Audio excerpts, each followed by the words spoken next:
If we had to name one of the most chilling natural disasters in modern history, the 1931 floods of the Yangtze Huai River Basin would almost always be on that list. Not only because the water rose high, but because this was a disaster that lasted layer upon layer, where people didn't just face floodwater, they were pushed into a ruthless spiral.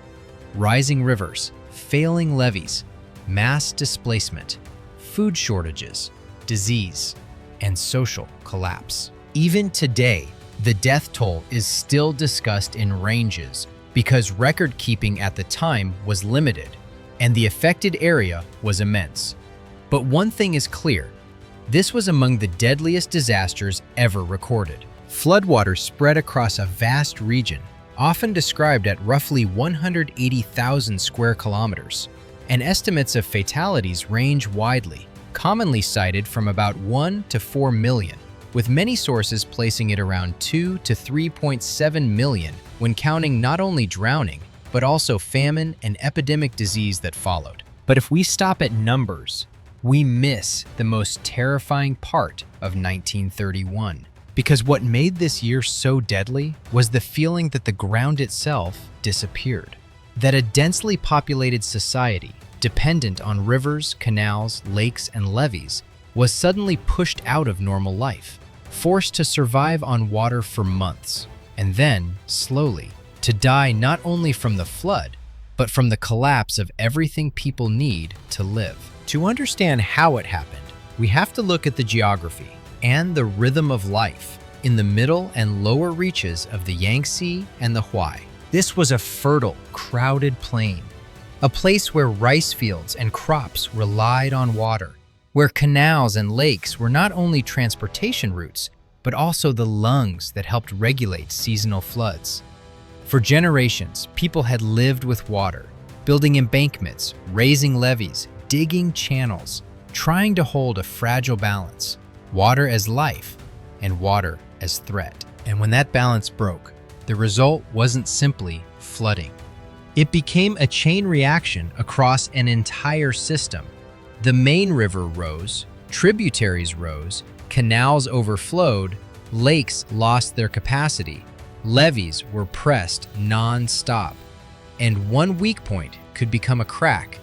The crack could become a rupture, and the rupture could turn rising water into something far worse. Not water that slowly climbs, but water that pours in. Many researchers describe 1931 as a perfect storm of natural conditions. There were periods of drought before it, leaving rural life already fragile. Then came the winter of 1930 to 1931, when snow and ice accumulated in uplands and upstream areas. When spring arrived, the thaw sent huge volumes of water into the rivers.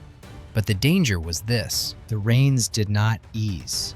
They intensified, and they lasted. In an ordinary year, water rises in waves, up and down, giving river systems time to breathe, time to drain.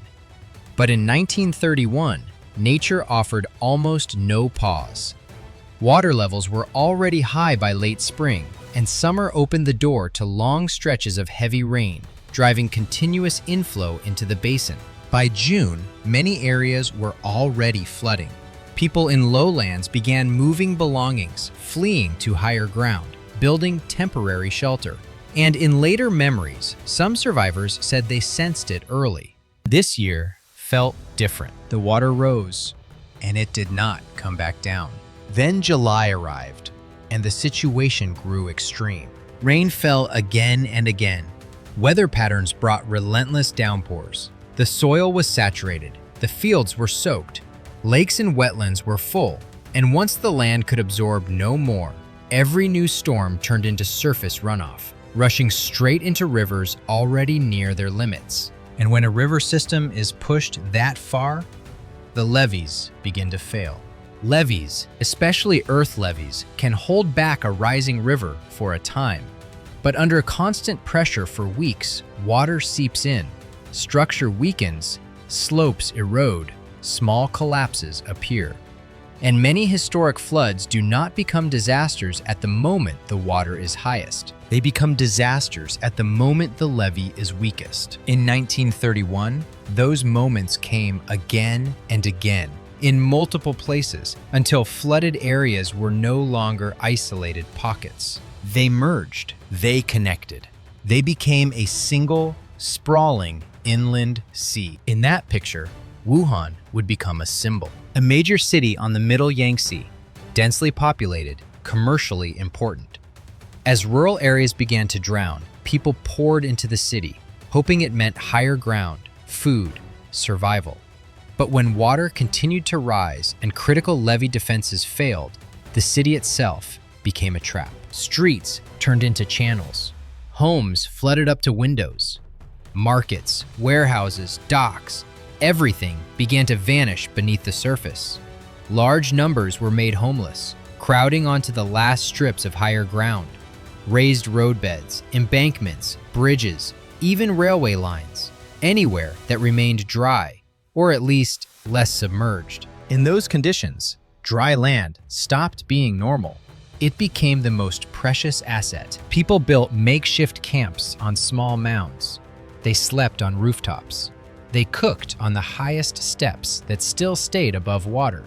Small boats and rafts became legs, became lifelines, moving through what used to be neighborhoods. And even in the place that seemed most organized, the city, order was stretched to the breaking point. When large crowds gather, sanitation collapses first. Drinking water becomes contaminated, mixed with silt, waste, rotting debris, animal carcasses. Wells flood. Clean water runs out. People can endure hunger for days. But without safe water, disease arrives quickly. And in a city surrounded by water, where tens of thousands are packed into a few narrow, dry corridors, disease doesn't just arrive, it spreads like fire. But before the epidemics, the flood itself kept rising. August is often remembered as the peak period in many areas, when water levels reached record highs and the flooded zone expanded across multiple provinces. At that scale, this was no longer the story of one river overflowing. It was the story of an entire hydrological network crossing its limits at the same time. The main rivers, tributaries, canals, lakes, wetlands, linked into one massive inland ocean. And once that sea formed, the disaster entered a new phase. Because the water did not drain quickly, many places remained submerged for weeks, some for months. And when floodwater stands, it may not look as violent as a sudden surge, but it creates something equally deadly: paralysis. Transportation breaks down, roads vanish, bridges fail, fields remain underwater, grain stores spoil, markets stop functioning. Rescue becomes a race you cannot win, because the area that needs help is enormous, while the ability to reach people is limited. And in disasters of this size, what kills most is often not the first blow, but the long days that follow. There were major levee breaches, events remembered as turning points when losses skyrocketed. One breach late in August near Gaoyu Lake is often described as a moment when the catastrophe became hell for many communities downstream. To understand why, you have to understand the difference between flooded and breached. Flooding can rise slowly. People might have time to climb to an upper floor, move children first, save a little food. But a levee breach is different. A breach is a release, water forced out, like a gate exploding open after weeks of pressure. That surge can tear apart homes, sweep away livestock, destroy grain reserves, collapse roads, and cut rescue routes. It can turn a community struggling to survive into a community erased within hours, sometimes within minutes. And the terrifying truth is this: breaches do not always come with warning. Many happen at night.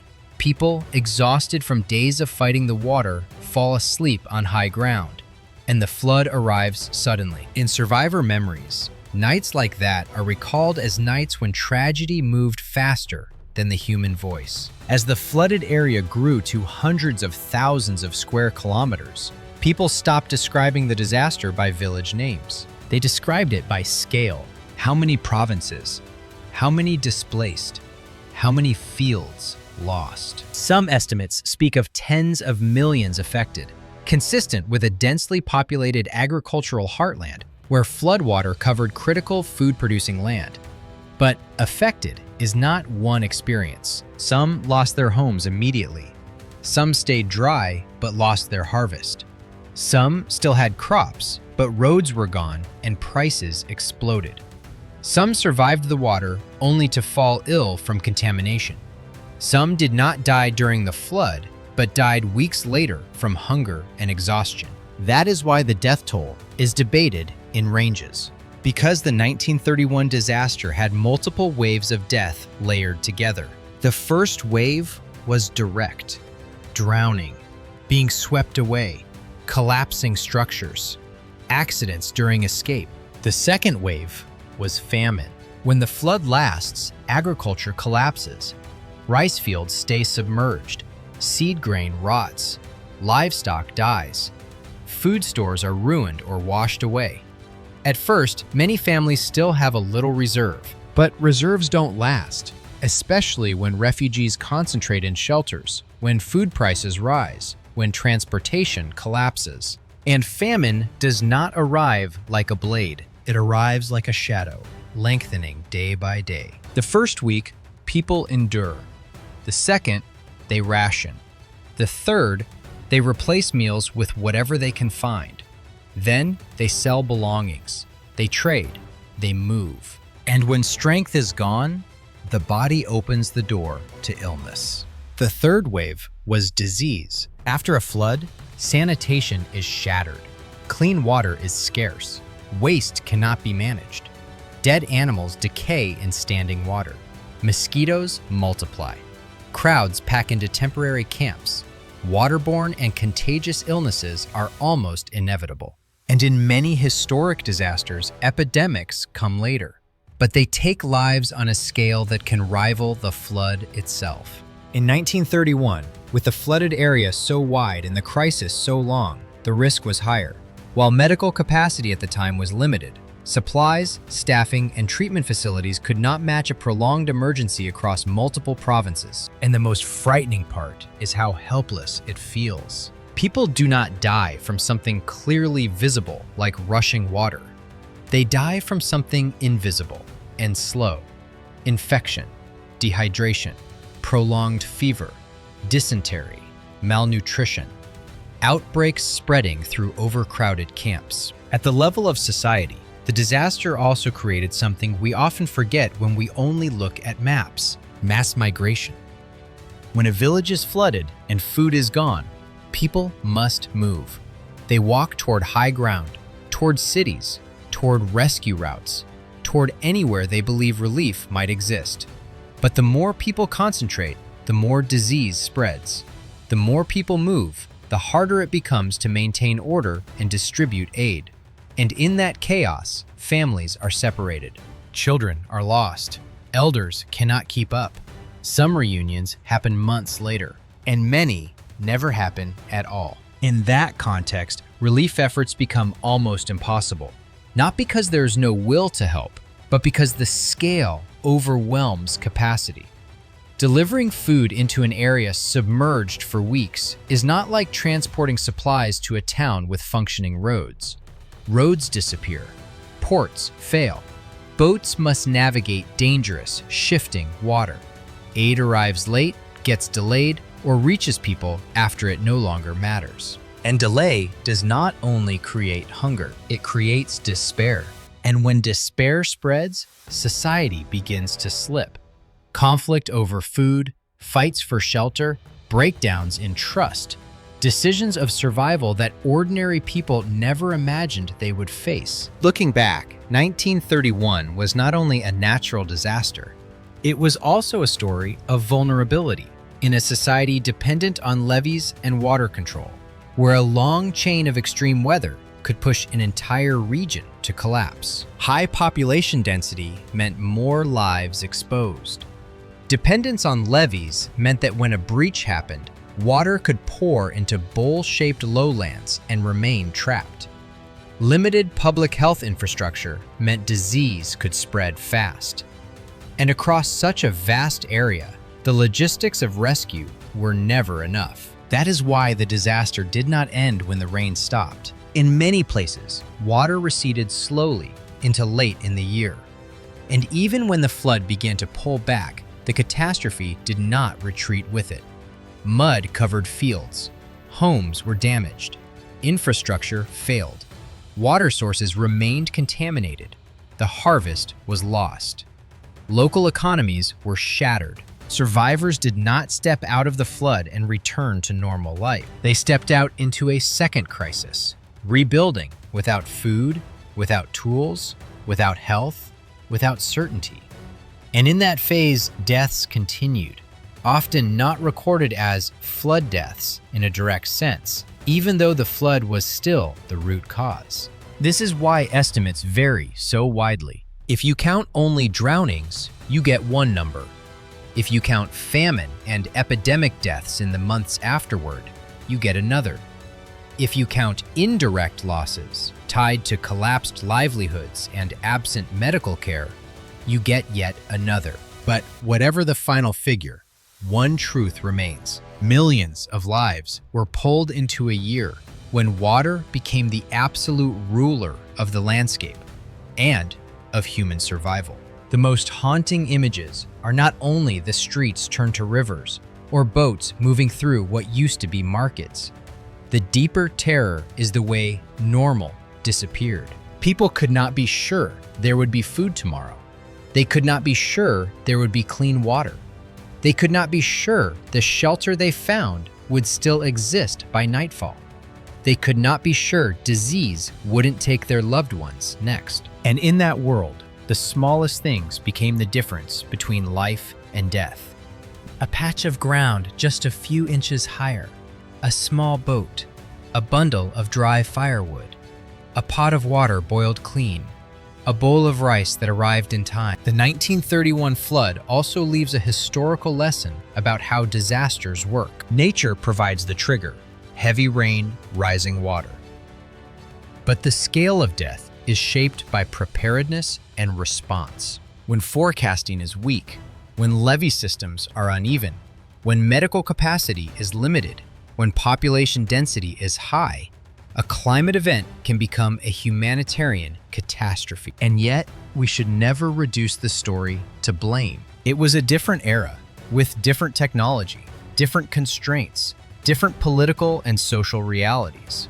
What matters is seeing how fragile human life can be beside immense natural systems like the Yangtze and the Huai, systems that bring fertility, commerce, and life. And when they cross their limits, can erase everything humans have built. So when we tell the story of 1931, we are not just telling a story about water. We are telling the story of families losing their homes overnight, of people clinging to rooftops waiting for rescue, of refugee lines moving along raised roadbeds like tightropes over an inland sea, of temporary camps where coughing and crying mingle in the same air, of fields turning into lakes, of empty grain stores, of fevers that won't break when medicine runs out, of survivors stepping out of the flood with eyes that no longer believe the world will return to what it was.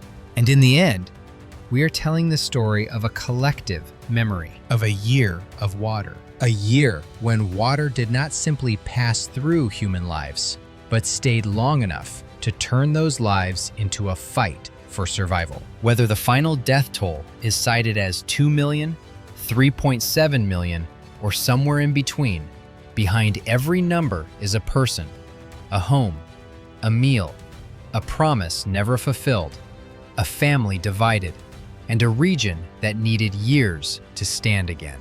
And that is why the 1931 Yangtze floods are still remembered today. Not simply as a flood, but as a warning from history about what happens when extreme nature meets a fragile society and the balance breaks.